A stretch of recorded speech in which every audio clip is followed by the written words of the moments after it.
ព្រះគម្ពីររបារក្សត្រទី1ចំពុកទី24ឯផ្នែករបស់ពួកកូនចៅអេរ៉ុនគឺយ៉ាងនេះក្នុងពួកកូនរបស់អេរ៉ុននោះមានណាដាបអាប៊ីហ៊ូអេលីសានិងអ៊ីថាម៉ាតែណាដាបនិងអាប៊ីហ៊ូគេស្លាប់មុនឪពុកទៅឥតមានកូនទេដូច្នេះអេលីសានិងអ៊ីថាម៉ាបានធ្វើការងារជាសង្ឃវិញឯដាវីតនិងសាដុកជាវង្សអេលីសា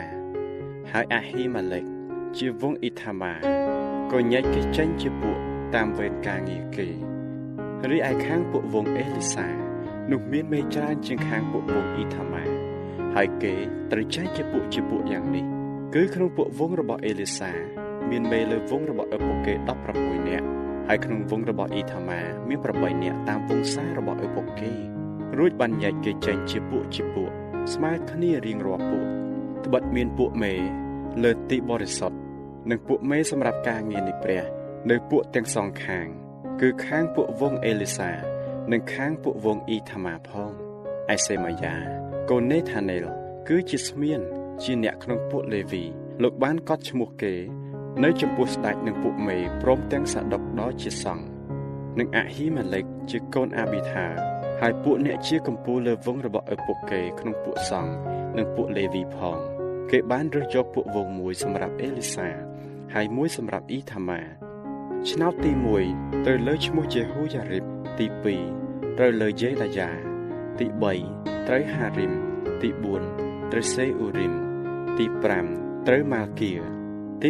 6ត្រូវមីយ៉ាមីនទី7ត្រូវហាកូសទី8ត្រូវអាប៊ីយ៉ាទី9ត្រូវយេស៊ូទី10ត្រូវសេកានីទី11ត្រូវអេលីយ៉ាស៊ីបទី12ត្រូវយ៉ាគីមទី13ត្រូវហ៊ូផាទី14ត្រូវយេសេបៀទី15ត្រូវប៊ីរកាទី16ត្រូវអាមើទី17ត្រូវហេសៀទី18ត្រូវហាភីសេសទី19ត្រូវពេថាហ៊ីយ៉ាទី20ត្រូវយេហេសេគៀលទី21ត្រូវលើយ៉ាគីនទី22ត្រូវលើកាមូលឯទី23នោះត្រូវលើដេឡាយ៉ាហើយទី24ត្រូវម៉ាអាសៀនេះហើយជារបៀបវេនរបស់គេតាមការងាររៀងខ្លួនដើម្បីឲ្យបានចូលទៅក្នុងព្រះវិហារនៃព្រះយេហូវ៉ាតាមកំណត់ដែលអេរ៉ុនជាពួកអាយកោគេបានចែកឲ្យដូចជាព្រះយេហូវ៉ាជាព្រះនិស្ស័យអ៊ីស្រាអែលបានបង្គាប់ដល់លោកឯពួកកូនចៅលេវីដែលសល់នៅគឺក្នុងពួកកូនរបស់អាំរ៉ាមមានសេប៊ូលក្នុងពួកកូនរបស់សេប៊ូលមានរេដាយ៉ាខាងឯរេហាប់យ៉ាគឺកូនគាត់ឈ្មោះយីសយ៉ាជាមេខាងឯពួកយេតសានោះមានសាឡូមីតកូនរបស់សាឡូមីតគឺយ៉ាហាតឯពួកកូនរបស់ហេប្រុនគឺយេរីយ៉ាជាទី1អាម៉ារីជាទី2យ៉ាហេសៀលជាទី3យេកាមៀមជាទី4ឯកូនរបស់អ៊ូសៀលគឺមីកាកូនរបស់មីកាគឺសាមៀឯប្អូនរបស់មីកាគឺយីសយ៉ាហើយកូនរបស់យីសយ៉ាគឺសាការីឯពួកកូនចៅរបស់ម៉ារារីគឺម៉ាស្លីនិងមូស៊ីហើយកូនរបស់យ៉ាអាសៀដែលជាកូនរបស់អ្នកនោះគឺជាកូនចៅរបស់ម៉ារារីខាងស្អាសៀជាកូនគាត់នោះមានសូហាំសាកើនិងអ៊ីបរីខាងម៉ាស្លីមានអេលីសាដែលឥតមានកូនប្រុសខាងគីសនោះកូនរបស់គាត់គឺយេរ៉ាម៉ាអែលហើយខាងឯកូនរបស់មូស៊ីមានម៉ាស្លីអេដឺនិងយេរ៉េម៉ូតនោះសុទ្ធតែជាកូនចៅរបស់លេវីតាមវង្សរបស់ឪពុកគេពួកនោះក៏បានចាប់ឆ្នោតដែរគឺនៅចំពោះស្ដេចដាវីតនិងសាដុកអាហ៊ីម៉ាឡេកហើយនៅមុខពួកអ្នកតែជាកំពូលលើវង្សរបស់ពួកសង្ឃនិងពួកលេវីដូចជាកូនចៅរបស់អេរ៉ុនជាបងប្អូនគេដែរឯពួកវង្សរបស់អ្នកណាដែលជាមេនិងវង្សរបស់អ្នកណាដែលជាបន្ទាប់នោះបានស្មើគ្នាទាំងអស់ព្រះគម្ពីររបារក្សត្រទី1ចំពុកទី25ដាវីតនិងពួកមេទ័ពក៏ញែកពួកកូនចៅអេសាបហេម៉ាននិងយេឌូថិនខ្លះចេញទុកសម្រាប់ការងារឲ្យបានពោលតាមសុងពិននិងឈឹងពួកអ្នកដែលធ្វើការងារនោះមានចំនួនដូចនេះគឺក្នុងពួកកូនចៅអេសាបមានសាកើយូសែបនេថានីនិងអាសារេឡាសុទ្ធតែជាកូនអេសាបក៏នៅក្នុងបង្គាប់អេសាបដែរគឺជាអ្នកដែលពោលតាមបង្គាប់ស្ដេច ខាងអាយេឌូថិនពួកកូនចៅលោកគឺកេដាលៀសេរីយេសាយ៉ាហាសាប់យ៉ាម៉ាធីធៀនិងស៊ីម៉ាយទាំងអស់មាន6នាក់គេកាន់សង្ឃនៅក្នុងបង្គាប់យេឌូថិនជាឪពុកគេដែលជាអ្នកពោលពំនូលដោយពាក្យអរព្រះគុណនិងពាក្យសរសើរដល់ព្រះយេហូវ៉ាខាងអាហេម៉ានពួកកូនចៅលោកគឺបូគៀម៉ាថានីអ៊ូសៀលសេប៊ូលយេរីម៉ូតហាណានីហាណានីអេលេថាគីដាល់ធីរូម៉ាំធីអេសឺយូសបេកាសាម៉ាឡូធីហូធានិងមហាស៊ីយ៉ូតនោះសុទ្ធតែជាកូនរបស់ហេម៉ានជាអ្នកមើលឆុតរបស់ស្ដេចខាងឯព្រះបន្ទូលនៃព្រះសម្រាប់លើកស្នែងឡើងផ្លុំព្រះទ្រង់ប្រោសឲ្យហេម៉ានបានកូនប្រុស14និងកូនស្រី3នាក់អ្នកទាំងនោះសុទ្ធតែនៅក្នុងបង្គាប់របស់ឪពុកសម្រាប់ការចម្រៀងក្នុងព្រះវិហារនៃព្រះយេហូវ៉ាដោយលេងឈឹងពិននិងសុងដើម្បីធ្វើការងាររបស់ព្រះវិហារនៃព្រះឯអេសាបយេឌូថិននិងហេម៉ានលោកក៏នៅក្នុងបង្គាប់របស់ស្ដេចអ្នកទាំងនោះនិងបងប្អូនគេដែលបានហាត់ច្រៀងថ្វាយព្រះយេហូវ៉ាគឺអស់អ្នកដែលប្រសពនោះមានចំនួន288នាក់គេបានចាប់ឆ្នោតឲ្យបានការងាររបស់គេរៀងខ្លួនទាំងតូចទាំងធំហើយទាំងគ្រូនិងសិស្សក៏ដូចគ្នាទាំងអស់ឆ្នោតមុនដំបូងត្រូវលើឈ្មោះយូសែបសម្រាប់ពួកអេសាបទី2ត្រូវលើកេដាលៀដែលខ្លួនគាត់បងប្អូននឹងគាត់ទាំងអស់មាន12នាក់ទី3ត្រូវសាកើដែលកូនគាត់និងបងប្អូនទាំងអស់មាន12នាក់ទី4ត្រូវយីស្រីដែលកូនគាត់និងបងប្អូនទាំងអស់មាន12នាក់ទី5ត្រូវនេថានីដែលកូនគាត់និងបងប្អូនទាំងអស់មាន12នាក់ទី6ត្រូវបូគៀដែលកូនគាត់និងបងប្អូនទាំងអស់មាន12នាក់ទី7ត្រូវយេសារ៉េឡាដែលកូនគាត់និងបងប្អូនទាំងអស់មាន12នាក់ទី8ត្រូវយេសាយ៉ាដែលជាកូនគាត់និងបងប្អូនទាំងអស់មាន12នាក់ទី9ត្រូវម៉ាថាណាដែលកូនគាត់និងបងប្អូនទាំងអស់មាន12នាក់ទី10ត្រូវស៊ីម៉ាយដែលកូនគាត់និងបងប្អូនទាំងអស់មាន12នាក់ទី11ត្រូវអាសារៀលដែលកូនគាត់និងបងប្អូនទាំងអស់មាន12នាក់ទី12ត្រូវហាសាប់យ៉ាដែលកូនគាត់និងបងប្អូនទាំងអស់មាន12នាក់ទី13ត្រូវស៊ូបអែលដែលកូនគាត់និងបងប្អូនទាំងអស់មាន12នាក់ទី14ត្រូវម៉ាធីធៀដែលកូនគាត់និងបងប្អូនទាំងអស់មាន12នាក់ទី15ត្រូវយេរីម៉ូតដែលកូនគាត់និងបងប្អូនទាំងអស់មាន12នាក់ទី16ត្រូវហាណានីដែលកូនគាត់និងបងប្អូនទាំងអស់មាន12នាក់ទី17ត្រូវយូសបេកាសាដែលកូនគាត់និងបងប្អូនទាំងអស់មាន12នាក់ទី18ត្រូវហាណានី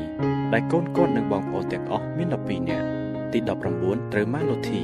ដែលកូនគាត់និងបងប្អូនទាំងអស់មាន12នាក់ទី20ត្រូវអេលេថាដែលកូនគាត់និងបងប្អូនទាំងអស់មាន12នាក់ទី21ត្រូវហូធាដែលកូនគាត់និងបងប្អូនទាំងអស់មាន12នាក់ទី22ត្រូវគីដាល់ធីដែលកូនគាត់និងបងប្អូនទាំងអស់មាន12នាក់ទី23ត្រូវមហាស៊ីយ៉ូតដែលកូនគាត់និងបងប្អូនទាំងអស់មាន12នាក់ទី24ត្រូវរ៉ូម៉ាំធីអេសឺដែលកូនគាត់និងបងប្អូនទាំងអស់មាន12នាក់ព្រះគម្ពីររបស់ក្សត្រទី1ចំពុកទី26ឯផ្នែករបស់ពួកឆ្មាំទ្វារនៅក្នុងពួកកូរ៉េមានម៉ូសេលេមៀជាកូនកូរ៉េនិងវង្សារបស់អេសាបហើយម៉ូសេលេមៀមានកូនគឺសាការីជាកូនច្បងយេដេអែលជាទី2សេបាឌៀទី3យ៉ាតនីលទី4អេឡាំទី5យូហាណានទី6និងអេលីយ៉ូណាយទី7ឯអូប៊ិតអេដាមក៏មានកូនគឺសេម៉ាយ៉ាជាកូនច្បងយូសាបាតជាទី2យូអាទី3សាកើទី4នេថាណេលទី5អាមៀលទី6អ៊ីសាខាទី7និងពេអ៊ូលថាយទី8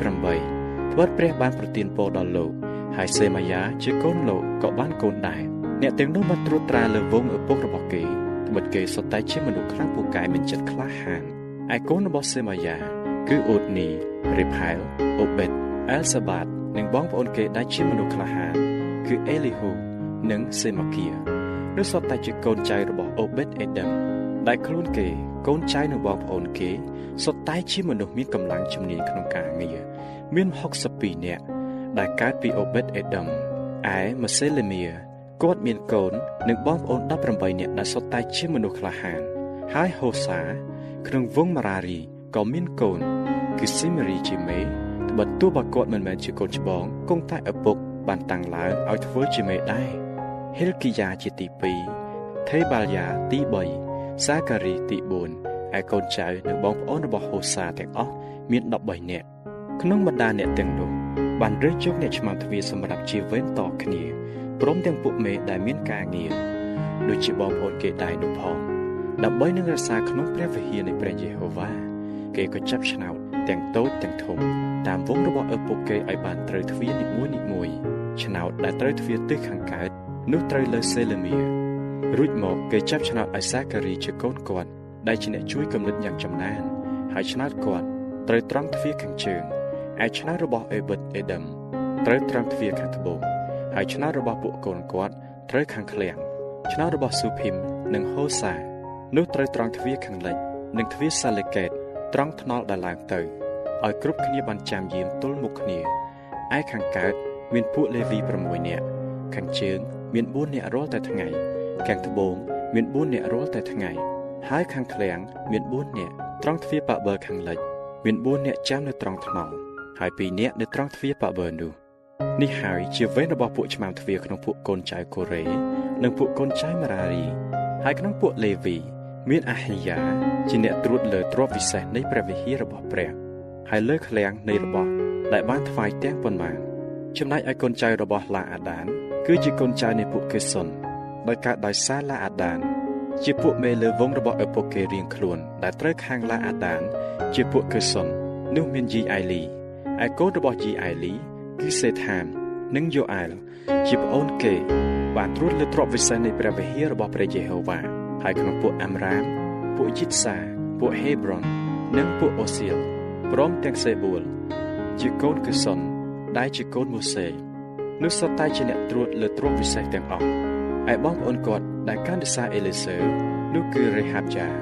ដែលបង្កើតយេសាយ៉ាបង្កើតយូរ៉ាមបង្កើតស៊ីគ្រីបង្កើតសាឡូមីតគឺសាឡូមីតនេះនិងបងប្អូនគាត់ជាអ្នកត្រួតលើឃ្លាំងនៃរបស់ដែលបានថ្វាយទាំងប៉ុន្មានជារបស់ដែលស្ដេចដាវីតអស់ទាំងមេលើពួកវង្សានុវង្សពួកមេលើទាហាន1000នាក់និងលើ100នាក់ហើយពួកមេទ័ពធំបានថ្វាយគឺជារបស់គេថ្វាយពីរបបដែលបានចាប់យកក្នុងចម្បាំង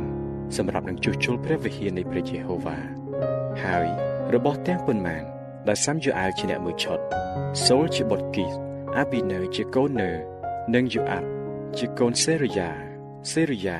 បានថ្វាយដែររបស់អ្វីដែលអ្នកណាបានថ្វាយក៏ដោយនោះសុទ្ធតែនៅក្រោមអំណាចរបស់សាឡូមីតនិងបងប្អូនគាត់ទាំងអស់ខាងឯពួកយីតសានោះកេណានីនិងកូនចៅគាត់ជាអសម្រាប់ការងារខាងក្រៅជាការត្រួតត្រាលើពួកអ៊ីស្រាអែលគឺជាចក្រមនិងសុភាក្នុងពួកហេប្រូនមានហាសាប់យ៉ានិងបងប្អូនគាត់ដែលសុទ្ធតែជាមនុស្សក្លាហានចំនួន1700នាក់គេជាអ្នកត្រួតត្រាលើពួកអ៊ីស្រាអែលដែលនៅខាងនេះទន្លេយ៉ូដានទិសខាងលិចសម្រាប់កិច្ចការទាំងប៉ុន្មានរបស់ព្រះយេហូវ៉ានិងសម្រាប់ការខាងស្ដេចផងក្នុងពួកហេប្រូនមានយេរីយ៉ាជាមេលើពួកហេប្រូននោះតាមអស់ទាំងដំណរនៃវងរបស់ឪពុកគេនៅឆ្នាំទី40ក្នុងរាជដាវីតនោះគេរកពួកអ្នកនោះក៏បានឃើញមានមនុស្សខ្លាំងពូកែមានចិត្តក្លាហានក្នុងពួកគេនៅក្រុងយ៉ាសឺស្រុកកាឡាតឯបងប្អូនយេរីយ៉ាដែលសុទ្ធតែជាមនុស្សក្លាហាននោះមានចំនួន2700នាក់ជាមេលើវងឪពុកគេជាអ្នកដែលស្ដេចដាវីតបានតាំងឲ្យត្រួតត្រាលើពួករ៉ូបេនពួកកាតនិងពូជអម្បូរម៉ាណាសេមួយចំហៀងខាងឯគ្រប់ការរបស់ព្រះនិងការរបស់ស្ដេចទាំងប៉ុន្មានផង